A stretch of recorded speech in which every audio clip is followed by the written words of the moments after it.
KPBS On Demand is supported by the San Diego County Toyota dealers, presenting a new 2025 Tundra designed to combine performance and comfort with up to 437 horsepower and 10-speed automatic transmission. See your Toyota dealer, the San Diego County Toyota dealers. We make it easy.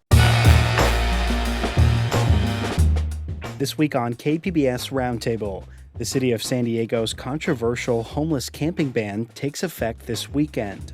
A little different approach than they've done before because they are doing more of a stick than just a carrot. This time they're saying we've got a new ordinance and we're going to start enforcing it.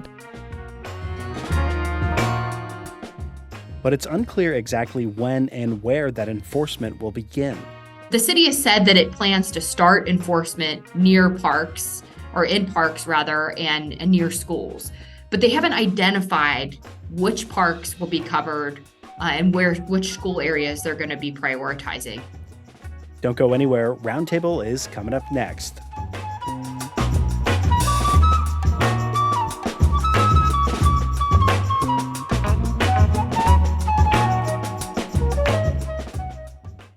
KPBS On Demand is supported by the San Diego County Toyota dealers, presenting the new 2025 Camry with refined design and performance. Visit your local Toyota dealer to learn more about all the features the new 2025 Camry offers. The San Diego County Toyota dealers. We make it easy. You're listening to KPBS Roundtable. I'm Matt Hoffman. This weekend, San Diego's homeless camping ban is set to take effect. It's called the Unsafe Camping Ordinance. But how prepared is the city for these new rules that are meant to limit public encampments? We're hearing enforcement will start on Monday, and that's going to be around some schools and parks most impacted by encampments. Here to help us break it all down, I'm joined once again by Lisa Halverstadt. She's the senior investigative reporter with Voice of San Diego, and Gary Worth is also back with us. He's now a former reporter with the San Diego Union Tribune. Great to have you both back here on Roundtable. You guys have been really good this whole process from when it was proposed to when it finally got voted in to now. We'll start with you, Lisa. You had a recent piece listing out all of the things that the city had to do before this encampment ban actually took effect, and we know that's going to be this weekend. How is the city doing on that sort of to-do list now? It's not clear, and I have been asking for status updates for a couple weeks now. The things on the city's to-do list, including things like putting up signs where initial enforcement will occur, having training and guidance for police, and even selecting where the enforcement will start, because officials have said that the enforcement will start in certain park and school areas, but they haven't identified which ones or even which ones may be under consideration. And we know that this unsafe camping ordinance, it prohibits encampments in all public places, but that's only when shelter beds are available. It also gets a little bit more narrow. It doesn't allow tents near, quote, sensitive areas. You kind of just touched on it, like schools and parks, and that's regardless of shelter bed availability. But Lisa, have we heard from city officials, like what those sensitive areas are going to be and when they're going to be enforced? So there are multiple different categories of sensitive areas. There's within 2 blocks of shelters or schools, along major transit areas, parks, canyons, for example. But the city has said that it plans to start enforcement near parks, or in parks rather, and near schools. But they haven't identified which parks will be covered and which school areas they're going to be prioritizing. Now, the city needs to identify specific parks because the ban does not apply to all parks. The ordinance actually says that the parks need to be identified based on a substantial public health or safety risk. So last I heard, the city was, fielding commentary from council offices, looking at get it done complaints, talking to city staff to try to understand which parks would qualify under that. And Gary, let's get some of your thoughts here. In your view, has the city done enough for this camping ban to take effect? Enough to take effect? You mean enough that we're really going to see a substantial decrease in homeless encampments? The optimistic part would say that remains to be seen. But part of me thinks, well, we've seen these type of efforts before, and we haven't seen much of a decrease in what we're seeing on the street, though. So this is just the latest of attempts to try to address homelessness on the street, on the encampments, and saying, once again, this is just not acceptable. We have shelters. People should go into the shelters. It's a little different approach than they've done before because they are doing more of a stick than just a carrot. This time they're saying we've got a new ordinance and we're going to start enforcing it. But yeah, I feel the same frustration as Lisa about not knowing exactly when the start gun sounds on it. We think it's this weekend, maybe Saturday, but we haven't heard where they're going to do it. We've heard vaguely that they're going to address these specific areas, like, around schools, some parks. Don't know if they've got any signage up yet. They were supposed to have signage up. Then again, I know that cops for weeks have been telling people, because I've talked to people who are in encampments, and they said that cops have told them, there's going to be this ordinance. You're not going to be allowed to be here anymore. So they have been telling people about it. But no, it's like the same thing that we've been wondering for weeks. What kind of effect is this really going to have? It sounds like a lot of confusion. And Lisa, actually, in one of your recent articles, you wrote that there was a lot of confusion, particularly in areas of downtown San Diego. And we know that that's where there's a higher number of unhoused residents, a lot of services down there. What exactly did you mean by that? And has any of that confusion been cleared up by city officials? So just to remind your listeners, camping will be banned within 2 blocks of homeless shelters. And when I visited folks who stay on the border of East Village and Barrio Logan the other week, many people told me they weren't sure what was going to happen next. They were within 2 blocks of multiple homeless shelters. But they had told me, the folks I spoke with, that the police and outreach workers hadn't told them exactly what was going to be happening. Things got more confusing the last couple weeks because the police have been clearing those areas using the existing encroachment ordinance, which is essentially blocking a sidewalk, not the camping ban ordinance. So there's been a lot of speculation about whether this is a crackdown tied to that ordinance, but the police have said the two things are not related. They were simply clearing areas where there were safety issues, like people's camps getting into traffic and impeding traffic. But there's been a lot of confusion, I would say, both because of the lack of clarity of how this enforcement is going to come down, and then also this recent enforcement, those city officials are saying that the two things are not linked. Earlier this week, KPBS spoke with San Diego City Council member Stephen Whitburn, and Whitburn is the one who actually proposed this ordinance along with San Diego Mayor Todd Gloria. Here's how Whitburn says it's going to work. If people refuse to take advantage of a shelter or safe sleeping site when it is offered to them, then the law can be enforced. The first time somebody would refuse a shelter bed or safe sleeping site, a police officer would give that person a warning. A second time that they declined shelter or a safe sleeping site, they could receive a misdemeanor citation. And the third time, there could be a custodial arrest. And Gary, we know that there's an outdoor, I think they call it a, quote, safe sleeping site, as the council member referred to. It recently opened near Balboa Park. The city provides tents and some other services there. But generally, though, we hear the council member talking about people cannot refuse shelter. Are there enough shelter beds to house all of the unhoused residents in San Diego? Oh, no, there's not enough to house everybody in the city or obviously in the county. But there's not supposed to be a 1-to-1 shelter bed ratio that we wouldn't have 4,000 shelter beds available or an additional 4,000 shelter beds available. The idea is that people are not going to be in a shelter for the rest of their life. We're not going to take everyone out. So, yeah, it is clear that the concept isn't to address, just to have a shelter bed for everyone who's now on the street. The idea is that people will go into shelters. They'll work with housing navigators, case managers, and they'll move on to something else, though. However, there definitely is not enough shelter beds for the people who now want the shelter bed. So that's where gets confusing because, we hear the term that they're reluctant, to have any kind of assistance. And Lisa and I both know that people try to get into shelters every day, and they're turned away because there's not enough shelter beds.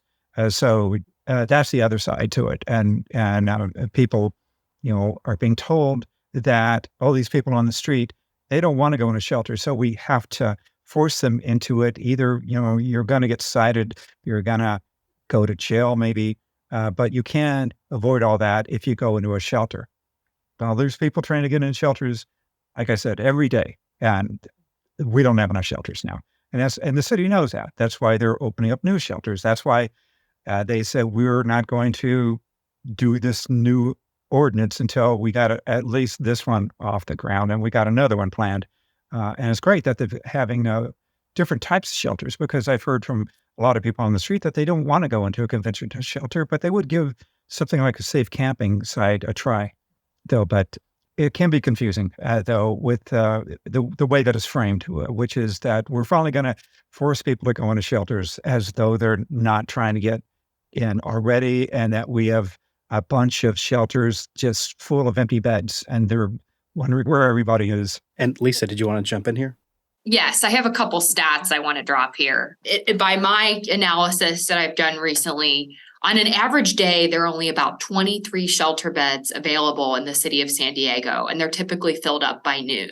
So think about that population that we're talking about here. More than 3,000 people unsheltered in San Diego. I believe it's 3,285 in the latest count.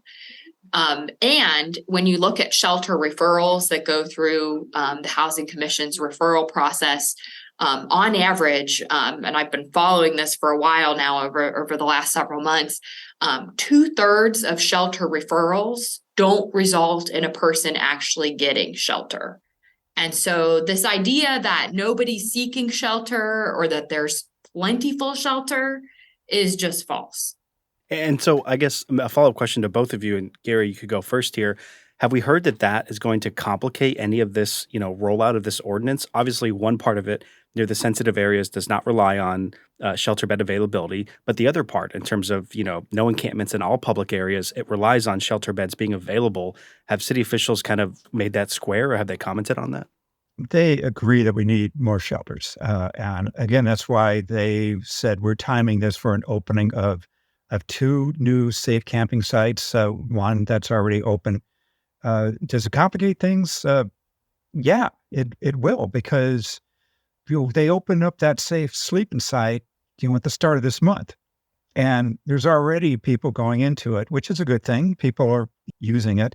But that's, for everyone that went in, that's one less site that they can use to try to use as an enforcement tool, though. So, yeah, theoretically, that's going to fill up. And when it does, then because of the Boise decision, they're not going to be able to enforce it, theoretically. If they're following the law, they can follow it up to the point when all the shelter beds are full.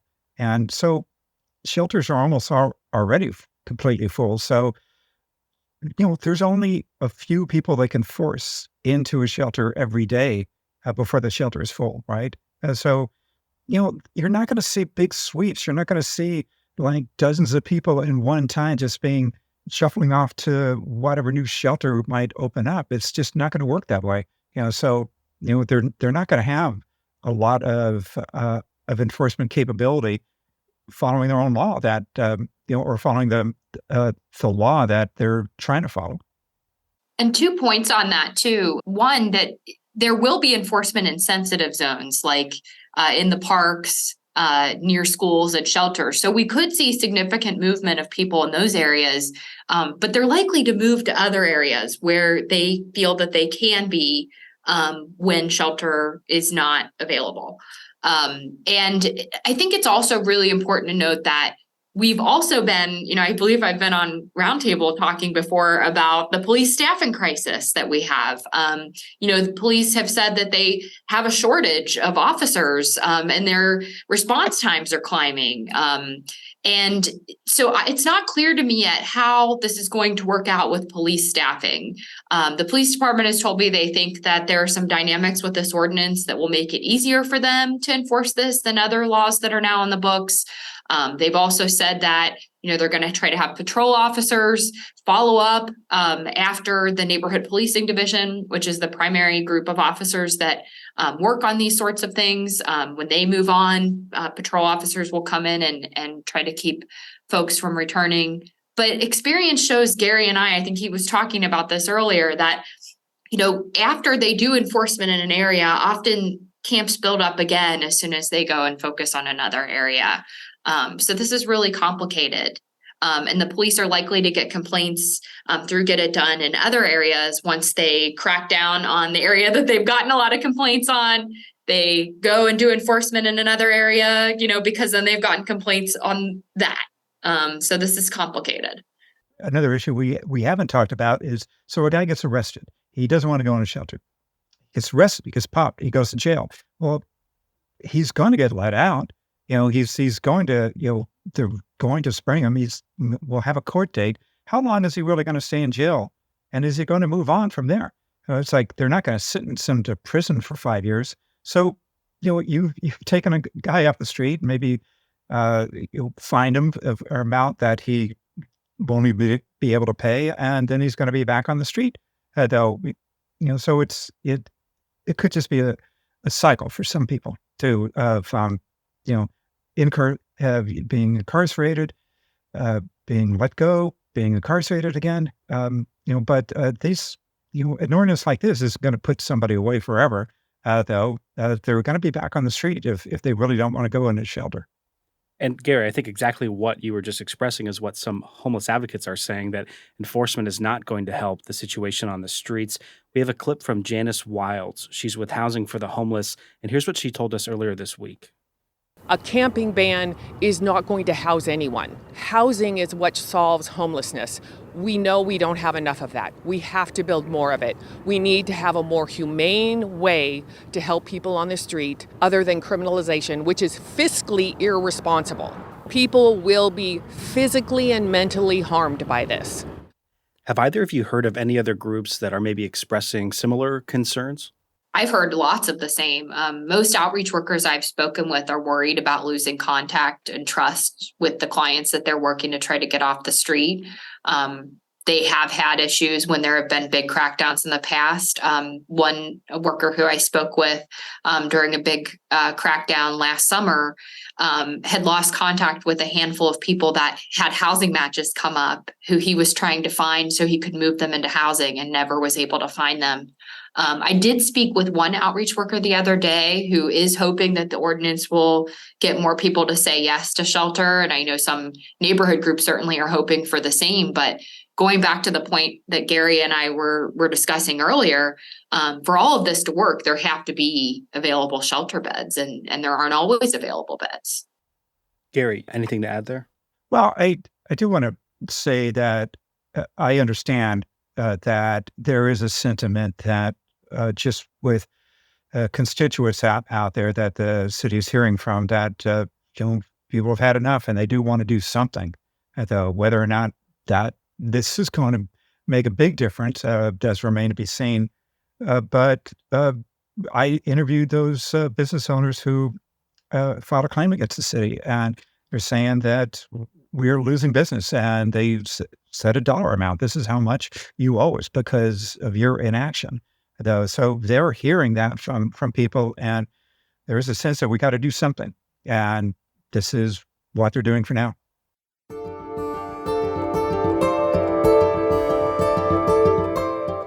Coming up, more on what the camping ban means for San Diego and how unsheltered residents are feeling about looming enforcement.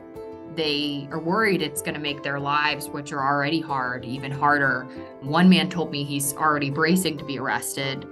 Our conversation continues just after the break. You're listening to KPBS Roundtable.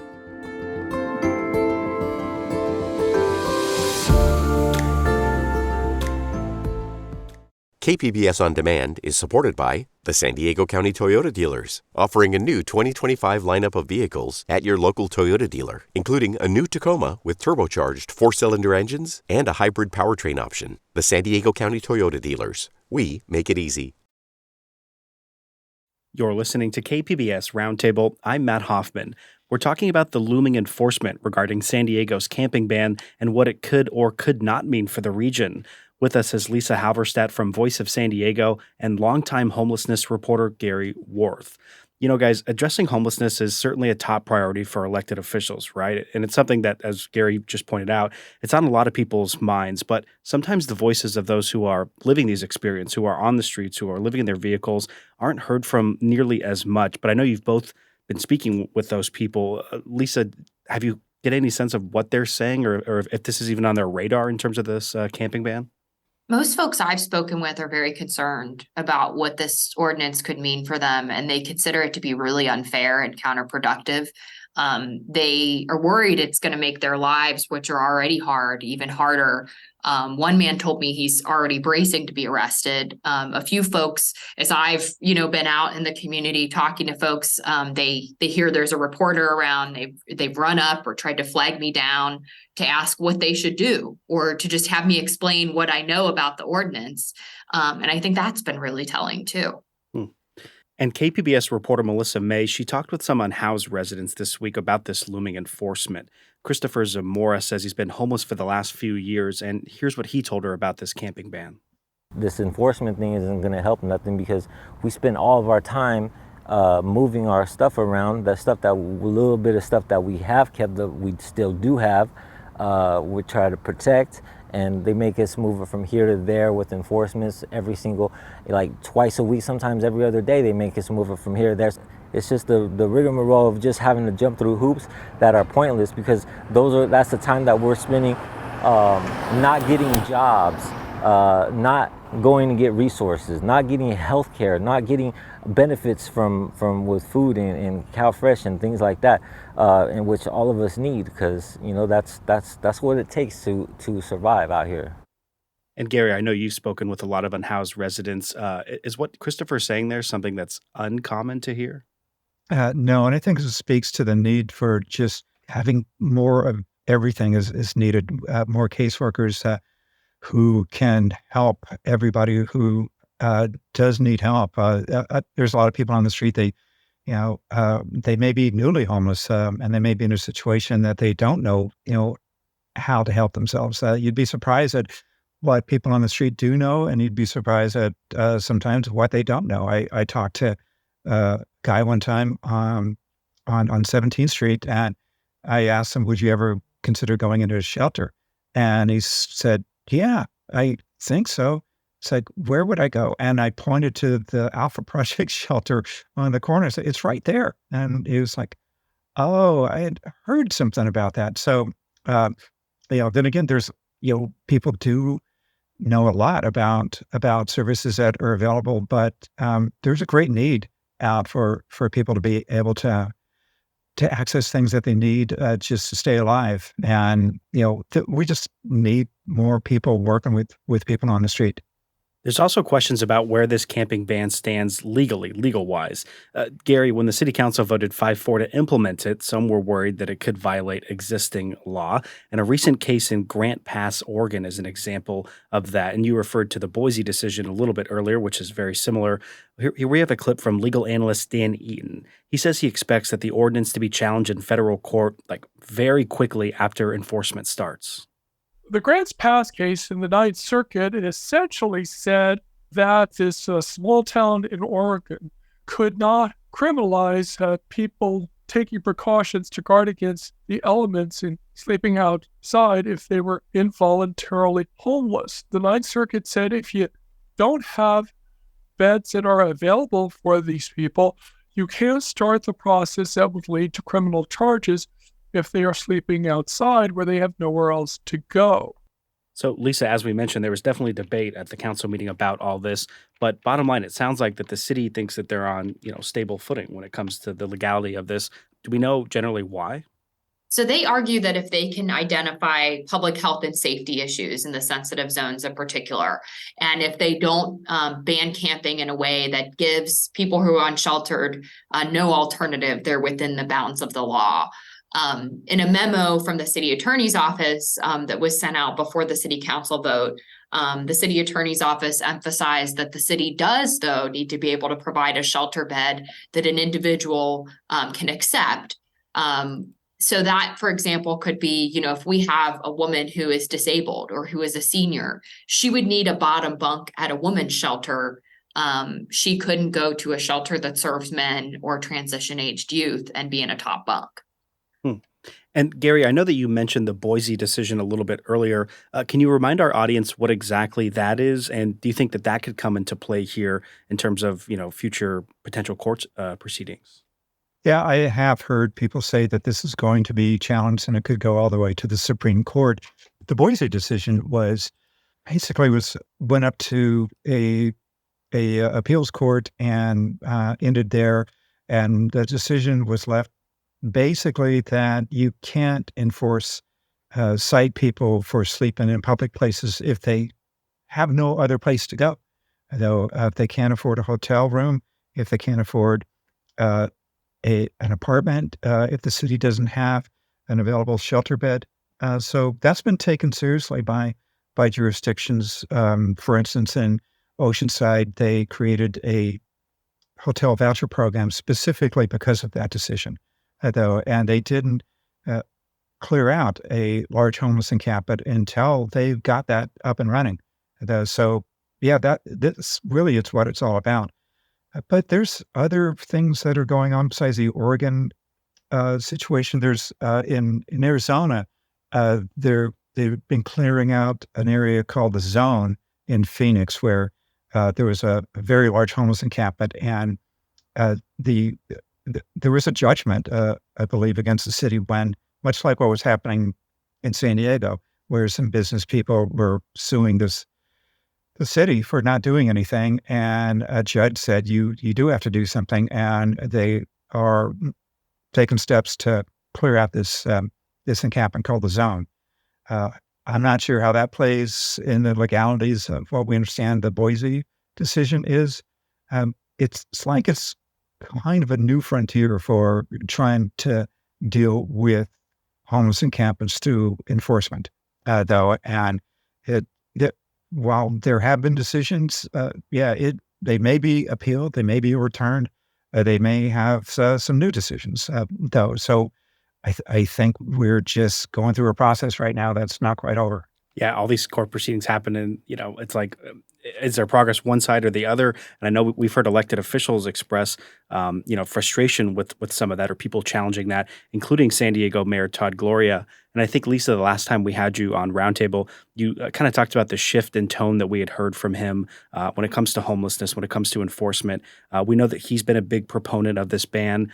Has he been saying anything in terms of, like, now we're on the heels of it potentially going into effect?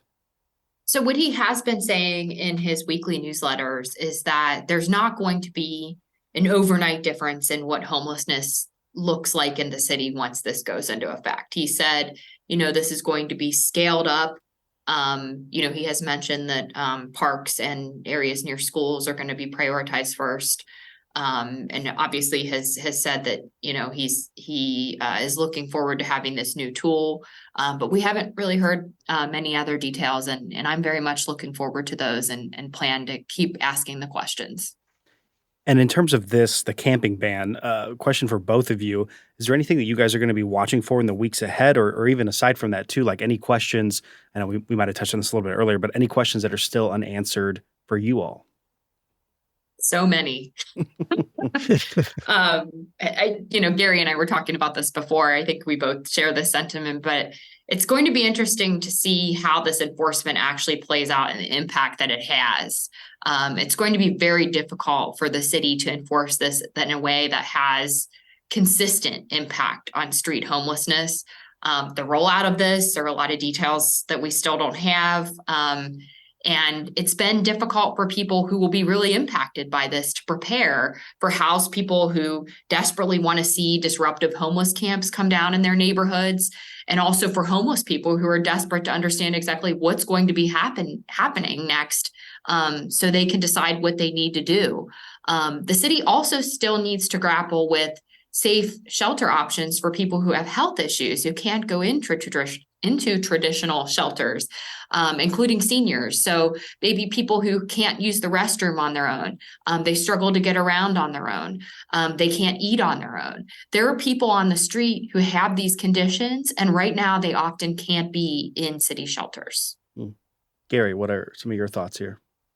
I think that this speaks to the need for a greater variety of shelters. And the city is getting a greater variety of shelters, but not that aggressively. Like we have a senior shelter, which Serving Seniors has wanted for a while, because there is a need for you for that for a few reasons. Like people want to have a bottom pot, but they're also not very comfortable being around, you know, in a congregate environment with a lot of people not their age. But the one that we do have is temporary. It's in a motel that probably isn't going to be around forever. And they're going to get an LGBTQ shelter. We got a new women's shelter, a new family shelter coming online. But it's good to address those needs and look at why people might have turned away from shelters before. And Gary, we should note that you are no longer with the San Diego Union Tribune. You recently accepted a buyout after the newspaper was sold to a hedge fund. And I have to say, as somebody who follows your work, you set up a lot of examples, also Lisa as well, too, but truly a loss for our region having one less person covering homelessness. But in your absence, Gary, where do you think the San Diego news media needs to be focusing when it comes to homelessness? And I know that's a broad question, but what do you got? Yeah, and thanks. I'm going to do my best to not transition from the homelessness reporter to a homeless reporter as I move on. But the media has to, I think, follow Lisa as someone who really knows what's going on and has taken the lead on this front in many ways. Though I think that we have to not do a knee-jerk reaction about covering homelessness. If there is an incident involving a homeless person, to not report, oh, this is another example of the homeless crisis and how dangerous people are, though to remember to tell the human side to the story, and at the same time listen to the other people who are affected by this, listen to the homeless advocates, listen to the homeless people themselves. Listen to everyone who's being affected by this, the people who are frustrated, as well as the advocates, the activists who demand to have something done. I don't think that covering it is an easy thing to do. It shouldn't be a simple thing to do, and because this problem is a complex problem and it should be addressed as good journalists too of getting all sides of the story. Lisa, go Gary, ahead. what you said about me is so kind, but I just really want to emphasize what a loss your leaving the UT is for the community, so many readers who relied on your coverage, but also for other journalists. I know I was one of many journalists in town who would read all of your stories and the information that you gathered, and whether it was the statistics or the personal stories, it helped our reporting. It made us better. And you just worked so hard till the end. I mean, guys, Gary was literally filing stories on his last day. So he should be very proud of all the work that he's done, but I'm very sad about his departure. Well, we'll still pull him in when we can here on Roundtable, if he agrees. I got nothing else to do, sure. We'd love to have you here. Well, guys, we've definitely covered a lot of ground here, but there's much more happening just outside of the city of San Diego. A shelter in Oceanside is opening up. In Chula Vista, a motel will be converted into, kind of more permanent supportive housing for homeless in Chula Vista. But before we go, is there anything that either of you want to add to this space, or just news that you've been seeing around the county? So I would love to talk about some work that Voice of San Diego intern Catherine Gray has been doing. She's been following this still relatively new tiny home village in Chula Vista. The project's been underutilized so far, and we're trying to learn more about how it's operating. And thus far, she has a lot of unanswered questions. And I think, a lot of times we focus a lot on what's happening in the city of San Diego, but Chula Vista, Oceanside, a lot of these other communities, they do have large homeless populations. We do need to be tracking what they are or aren't doing. And of course, you mentioned Chula Vista voted this week to move forward with the motel project. I think it's important to note, too, that the city of San Diego and the city of Chula Vista were the only two cities in our large county that sought state home key funds this round to support homeless housing projects. And we know that the need is great throughout the county. So I think Mayor Glory would be cheering me on as I say this, but we really do need to look at, communities throughout San Diego to see what they're doing. And certainly the mayor's been calling for us to do that at his press conferences recently. Oh, yeah, something I've definitely heard him saying as well, too. But Gary, what are your thoughts here? Yes, you mentioned Project Homekey, and the last large story that I did, lengthy story, was on looking at the recent criticism of Housing First, which the Project Homekey properties would follow. It's a federal and a state strategy of housing homeless people, and it had been pretty much bipartisan support, through the Bush and the Trump administrations, and just in recent times, it's been like something's been called a failure from Republicans, saying that we should move away from it, and I just didn't get it. So I did a story on it, and I looked at an example of hotels that were bought by the city a few years ago, and that followed Housing First. And the criticism of it was that we're just, there's no requirement for drug rehab for these people to go in. And it's like, that's true. That's what Housing First means, is that we want to house people as a first step. But the critics they showed this graph that shows like in 2016, Housing First was implemented in California, and look how much homelessness grew since then. That doesn't make sense. You can't convince me that housing homeless people somehow created more homeless people. So I asked Luke Bergman, who runs behavioral health for the county of San Diego, how many people who went into these hotels were,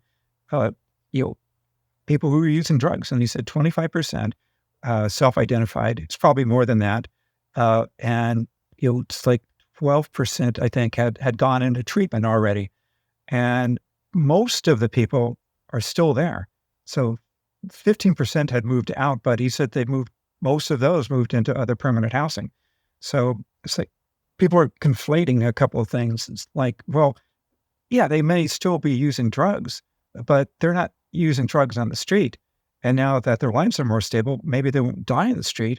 Maybe they'll be more successful going into rehab. That's the whole point of it. We're all on the same page here, though we do want to save people's lives. And this actually was a way of getting people off the street permanently into housing. They're still there. So that was like the last big story that I did. But Bergman also stressed, don't use two hotels that are 2 years old as an example. We need much larger samples over a much larger period of time. But those studies exist, and they showed that, Housing First hasn't been a failure, though. But I wanted to, look at the one small example with a small population to see how it was working as, an example that people could relate to. And we know that, as Lisa pointed out, those Project Homekey, that state funding that requires a Housing First model to be used. But we're going to have to wrap it up there. Great discussion. I've been speaking with Gary Worth and Lisa Halverstadt. To both of you, thank you so much for being here and helping our listeners kind of weed through this camping ordinance. Thanks for having us. Sure thing, Matt.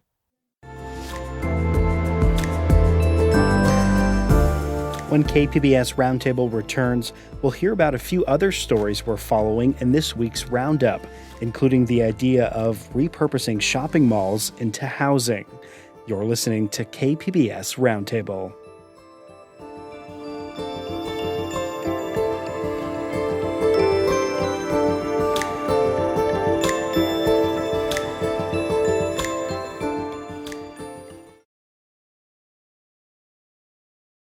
You're listening to KPBS Roundtable. I'm Matt Hoffman.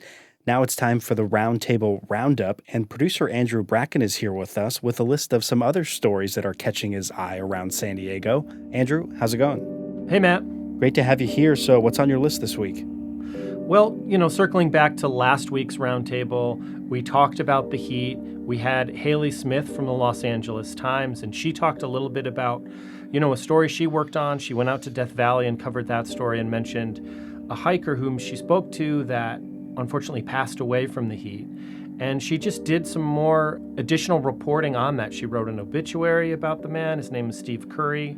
And then she published a piece more recently just about her reflections on the heat and covering that heat in Death Valley and encountering Steve Curry on his last day. And I thought it was just an important piece and an interesting read to, follow up on, especially after our conversation last week. Yeah, it was a very well told story, and obviously very unfortunate what happened there to Mr. Curry. But as we discussed in that roundtable, I think Haley was the one that brought up this point: is that obviously when it gets hot, we hear general things like don't go out or don't do like strenuous exercise during the hottest parts of the day. Make sure you're hydrated. But she was saying that she thinks people sort of underestimate that, and heat is, as we know, it can be a killer. And it's something that Eric Anderson also mentioned, our environment reporter. So if you haven't caught that roundtable, definitely go back and take a listen. All right, what else is on your list? In the UT, columnist Michael Smolens published a piece about the potential of getting more housing in the San Diego area from using commercial spaces, but particularly shopping malls. And it's something that's been done in other parts of the state. State regulations on, making it easier to shift from commercial properties to more residences have gone through recently at the state level. And so he's just kind of putting forth some of these ideas of where, we could see some, transformations in property in areas like Mission Valley. We've seen a lot of these sort of like communities where you put housing next to some commercial properties and they all kind of live in the same community. And I think he did that column because of the news about the Mission Valley Mall being sold and like developers maybe eyeing like some housing being, I don't know if it's like, let's tear down the Macy's and build up like some apartments, but they want to build some housing there, right? Yeah, and there's a Macy's there that's been vacant for some time, and there's definitely opportunities for how we shop has changed. So obviously the role of shopping malls has been transformed as well over the last couple decades, and we need housing. So it does make sense that housing projects would move in this direction. And if you just think about it too, like most malls are right by transit, especially if you're talking about like Mission Valley or Fashion Valley. And there's obviously food. There's places to, buy clothes and other essentials. So in a way, it kind of makes sense. It'd be nice to just kind of roll out of your house and go pick up some food instead of having to drive somewhere. But definitely an interesting concept. Don't know if that would be affordable housing, though. I can imagine those being some pretty pricey units. All right, what else you got? A study came out from the University of California, San Diego, on food waste. And I've just been thinking a lot about this because we got our, organic composting bins.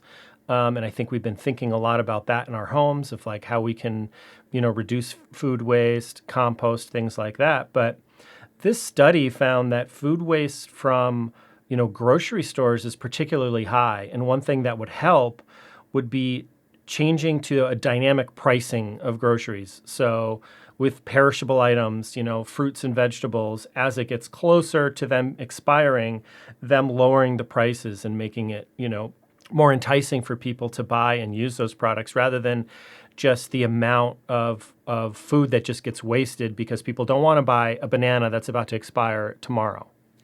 Yeah, no, I think it's a really interesting concept. And maybe some people are familiar with that in some senses. Like I can remember going to the grocery store by my house, and sometimes there'll be it's not a lot, but they'll have like certain meats that are maybe a little bit discounted because, like you said, they're going to expire. But yeah, that story that we have on our website, kpbs.org, the researchers found that, more than 10% of food waste comes from grocery retailers who just throw out, perishable food that's past their expiration date. So it kind of does bring up that interesting example of, well, do they want to make some money on it anyway? And then it also kind of helps reduce some of these greenhouse gas emissions. Definitely one of those stories that really makes you think. Yeah, I think that study did mention, up to 10% of greenhouse gas emissions are from food waste. And so it's a pretty sizable problem. Definitely sizable. We know the city of San Diego is taking their own steps with some of the green waste bins to try to tackle some of that. But I know it can be confusing, though, in terms of what you can put in a green waste bin. Do you have a green waste bin? We just got them pretty recently, and I think we're still adjusting to what we can and can't get in there. Very interesting. We don't have them yet at my place, but looking forward to that rolling out. All right. It sounds like you got something else. I've definitely been interested in the ongoing writers and actors strike in Hollywood. We keep hearing a lot about it. The Los Angeles Times actually published a story on particularly like musicians' response to these strikes and how kind of a lot of the similar issues that the actors and writers are asking for and fighting against are things that have kind of already happened to many musicians. This is sort of seeing costs and payments decline as this like new digital transformation happens. Music is primarily driven by streaming today, and the amount that musicians are, getting from these streams is much less than in previous generations through CDs or through other music sales. So it's basically just an interesting take of like, hey, why aren't we as musicians taking actions like the actors and writers are? And the fact is like most musicians are not unionized to the level that actors and writers are in Hollywood. And I know that part of what the actors and the writers are talking about is this streaming, like the royalties that come from streaming and, how big streaming companies can buy a series and they pay a set rate instead of, going off of how popular it might be. But when we talk about streaming for music, like, are we talking about like things like Spotify or Pandora, or what exactly are they kind of talking about there? Yeah, exactly. They get paid by stream as opposed to like unit sale, CD or an album that happened more frequently in years past. And just what they're finding is, I saw an interview with the rapper Snoop Dogg, and he was sort of talking about, he's like, just, it doesn't add up. I think the way he put it was sort of like, 1 + 1 doesn't equal 2. Like, I don't know where that money is going. And so his point is just, he's not seeing that level of, for how many plays he's getting, he's not seeing that level of residuals that he would expect. It's definitely like that interesting conversation as we shift more and more to digital, how this is all going to work out. Andrew Bracken, thanks so much for being here on the Roundup. Thank you, Matt.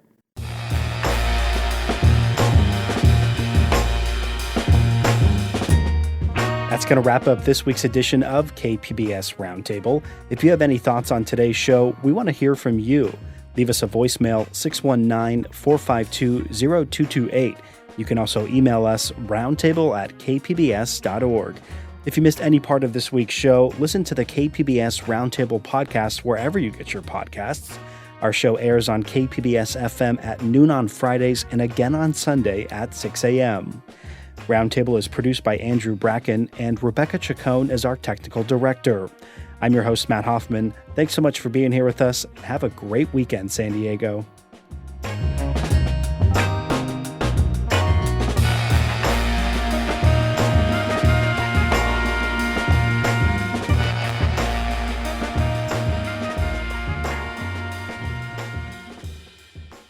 KPBS On Demand is supported by the San Diego County Toyota dealers, presenting a new 2025 Tundra designed to combine performance and comfort with up to 437 horsepower and 10-speed automatic transmission. See your Toyota dealer. The San Diego County Toyota dealers. We make it easy.